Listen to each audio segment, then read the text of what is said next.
And just to catch up to speed on who's new to League One and to the Championship, here's a look.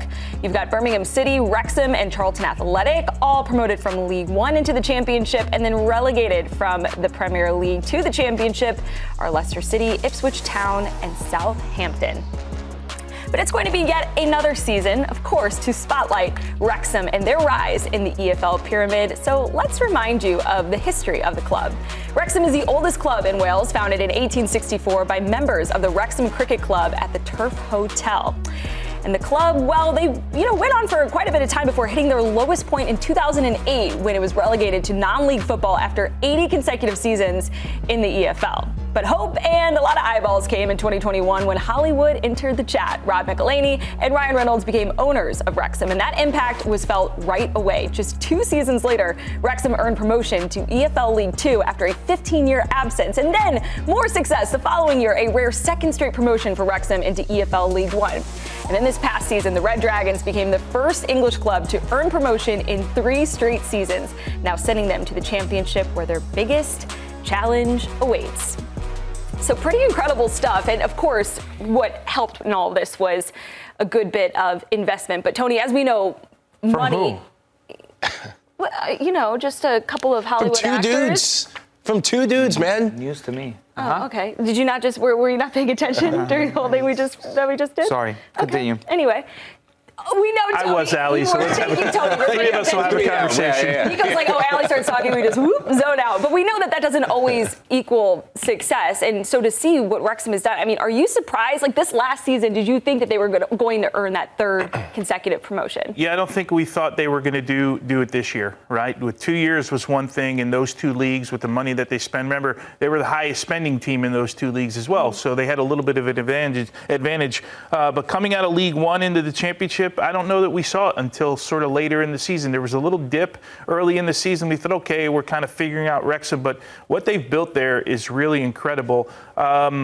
I'm not quite sure where they end up here this season. I think this might be a hill. I think survival and being somewhere in the middle of the table eventually will be where they end up. This is a bigger hill to climb right now. They're really going to have to spend some money because if you look at the money spent with some of these championship sides, this team, it competes with a lot of teams around a lot of leagues, around the world. This is not normal. No. By the way. It's never been done. Right? A lot of people who are just tuning into the world of football because of the Wrexham story, this is Hollywood in reality. They curated something, obviously very legally, but it feels like it's being written on a script for the sake of a TV show. It's not.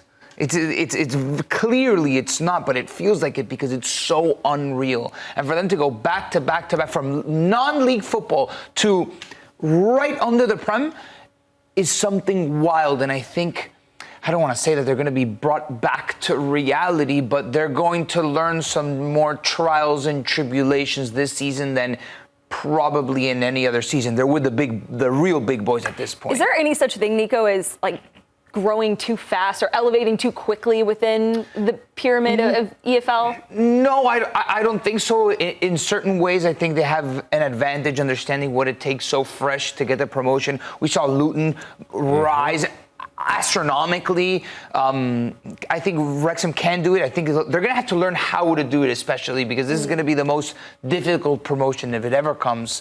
Because it feels like at this point we all want to see Wrexham in the Prem. It would be absolutely wild, right? That would be the story of the decade in the EFL pyramid. It'd be incredible. Honestly, in world football, it would. So I had the chance to talk with Humphrey Kerr. We all know him from the Welcome to Wrexham, and I talked with him last fall.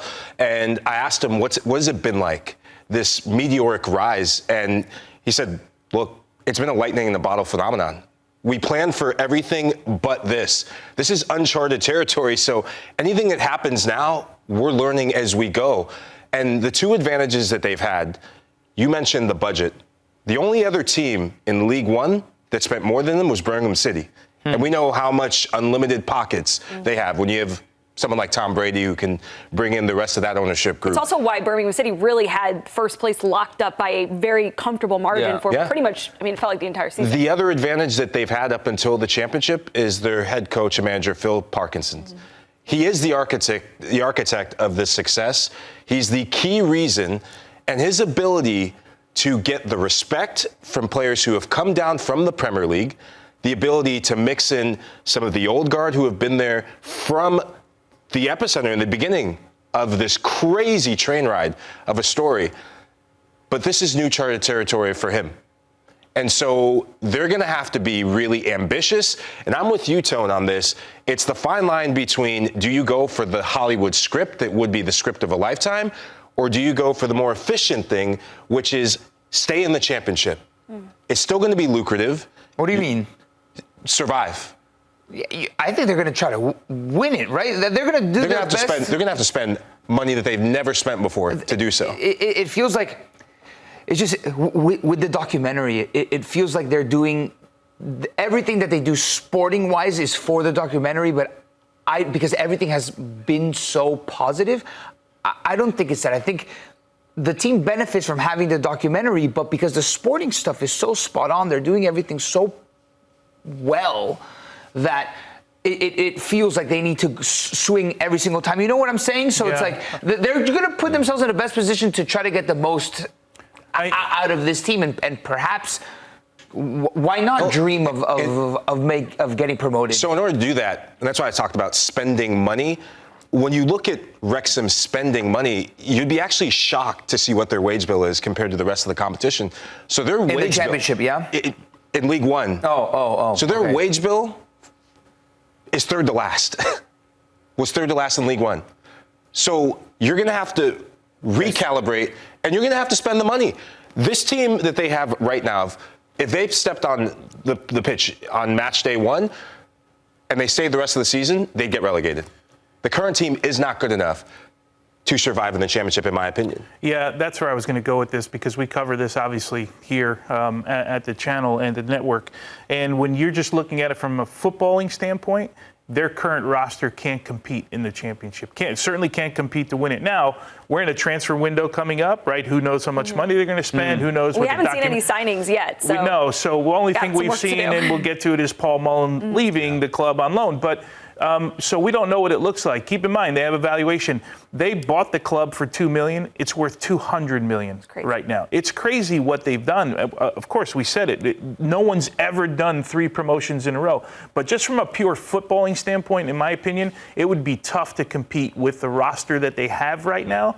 And think that you're going to win the championship. They might stay in the league and all of that, but they've got some work to do. There's no doubt. But what an incredible story. Yeah, and just to correct that, it's third lowest in the championship right now. They kicked the ball. So So they've got a lot of work to do. But you mentioned Paul Mullin, who's been there from the beginning of this epic run since 2021. He's going to be playing on a season-long loan at Wigan Athletic. And even Ryan Reynolds said this is going to be weird because this guy has scored a lot of goals for this team. He's played such an important role. 110 goals, 170 games since that 2021 season.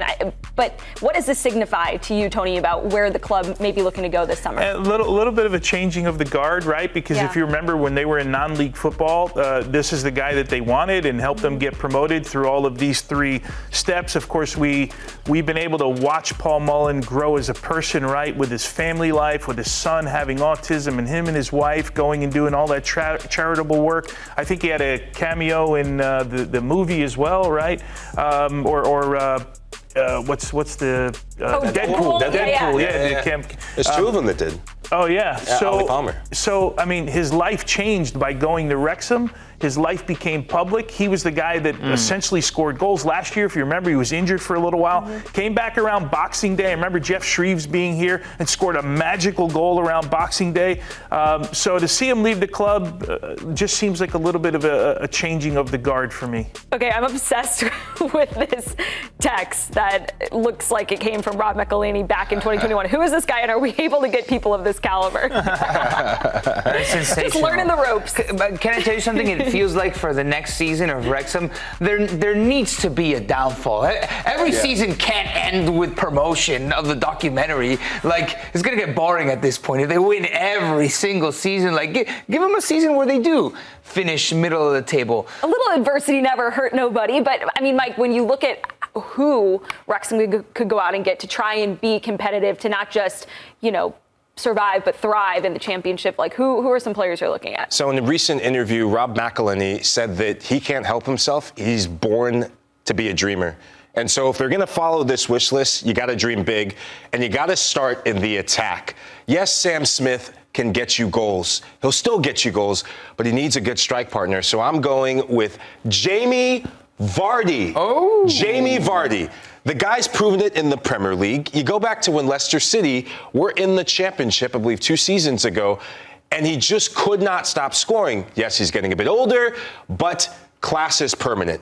We've seen that in the Club World Cup, players like Luis Suarez showing that. Jamie Vardy still has plenty of goals in those boots. Then I go to the midfield. Ollie Rathbone got you a ton of big goals, got you good goals, but you got to get better quality. So you go with someone who is Welsh, and you go with Rangers, former Rangers midfielder Tom Lawrence. You and I covered him in the Europa League, and he, when healthy, can get you very, very good production in the final third. But the one that really catches my eye, and I thought a lot about this, and Tone, we talked about this, the goalkeeping situation with Arthur Okonkwo. It's not really certified. It's not really solid. Yes, they got the promotion, but he had too many gaffes and too many inconsistent displays. So you got to get Matt Turner. Lyon's in disarray. It's right before World Cup year. And for Wrexham to get more visibility, get a U.S. men's national team player. Matt Turner's the guy. You like that move for Turner, Tone? If he plays every week, yeah, it would be an okay move. He'd have. I think we see a lot of MLS guys go to the championship. Yeah, he'd have a lot of work to do here. Just Matt Turner in general has got to play every week from here on out, right? So we need him to get better. It would make sense for Wrexham because it fits the storyline, right? And I think it'd be good for the documentary. I wonder how Matt Turner would feel about going to the championship, because what we've learned is that he, in general, wants to stay in the Premier League or Ligue 1. If that happens or doesn't happen, we don't know. It would make sense from a Wrexham standpoint, but I don't know.